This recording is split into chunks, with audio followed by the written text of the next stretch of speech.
Right, so we've got our Roblox mockup here, and we're only displaying one image. So let's take a look at the code. This is HTML markup. If you're a beginner, this is what you use to create web pages. You're able to create like headings, images, paragraphs, so on and so on. So I'm not going to go in depth into that here. There are loads of free tutorials out there. Even if you check out this guy called Coding Phase at codingphase.com, excellent instructor. He'll get you up and running. So I'll leave the link in the description as well. So take a look at what's going on here. So imagine we've got this block of code here, and that is what is displaying this image along with the text and the icons. So if we want to display, let's have a look at the Roblox site. We see that they have got 1, 2, 3, 4, 5, 6, 7, 8 images there, and they've got even more because they've got this slider. But let's say we're going to stick with the 8 images, and then they've got another 8 here. And if you scroll down the page, they've got even more. So they've got hundreds of images on their page. Now, we're starting off with a 1. So let's see how we get on.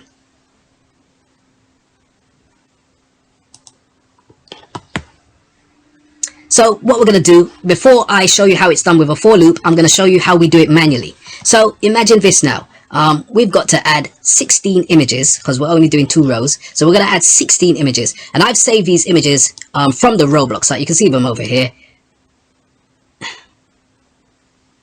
There. It's another one. Yep. So I've got all the images that I've saved from the Roblox site. And we're going to add them here. So what we want to do, I'm going to copy this 15 times. So that's 1, 2, 3, 4, 5, 6, 7, 8, 9, 10, 11, 12, 13, 14, 15. Right.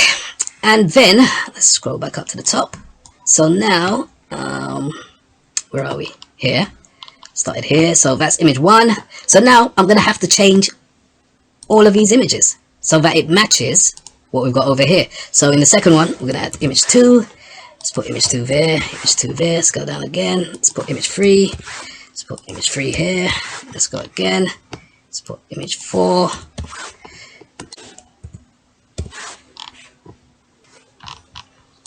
So we've added all of our images. So let's take a look at it in the Roblox mockup. And if we refresh the page, there we go.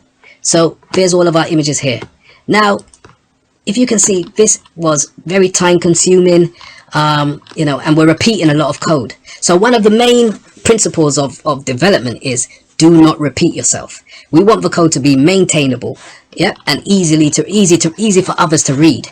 And imagine if you had hundreds of images and you're going to have to go through the page and add in, gosh, it would take a long time. So let's do it using a for loop. Let's see how we can make our lives a lot easier using a for loop. So what I'm going to do, I'm going to get rid of 15 of these images. So let's get rid of those ones I just added. Yeah. Okay. Let's get rid of that. It's the last one here. Li. Let's get rid of that. In fact, let's delete it. There we go. So we're back to having our 1 image. So before we're able to display our images, we need to get the data from the backend. Now in web development, you've got the front end and the back end. The front end, that's where you find the UI, the web page, and in the back end, this is where you're going to do your data processing. You're going to access the database, you're going to pull information from the database and then pass it through to the web page.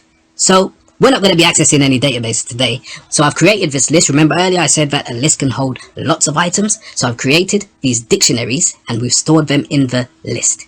And these are the keys here, image, title, so on and so on. So there are 16 of these images, and we're going to use these and pass it through to the web page.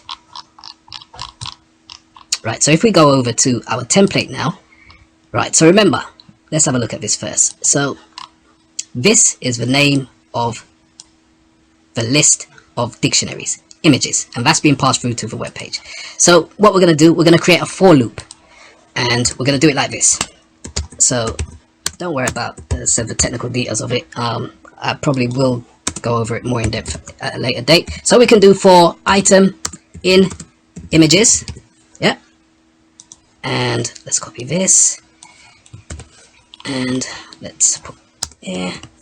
We'll do that n4, and now we have this item variable, and we're going to use it to access the keys that's been passed from the back end. So here, if we look back here, we can see it says image, that's one of the keys, title, thumbs up, and that one there. So let's go back to our page.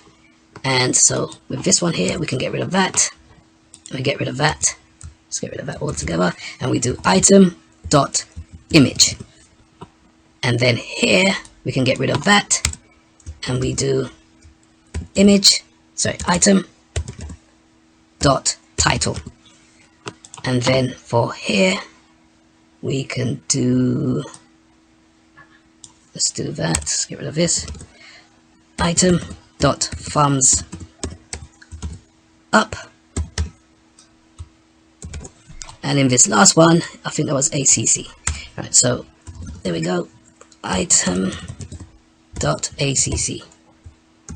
Right, so if we save that, that should be it. And let's refresh our page.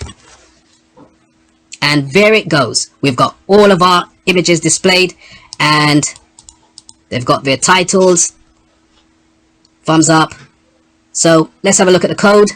Here we are going using the for loop, and we're getting the data in this item variable, and then we're accessing the key from the list that's been passed through from the back end, like so.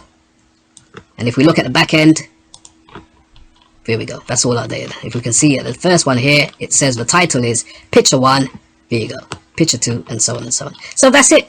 That is how applications can, and if you look at the code now, it's much more maintainable. You know, we're not having to write hundreds and hundreds and hundreds of lines of code, just, you know, and it's doing the same thing over and over. We just use a loop, and it just makes our life a lot easier. So that's it for this video. In the next video, what I'm going to do, I'm going to have a look at the login. We're going to see how you can use conditions to log in your user and then redirect them to another page. So thanks very much for listening. Thank you for watching. And if you like what you've heard today, can you please comment, like, and subscribe?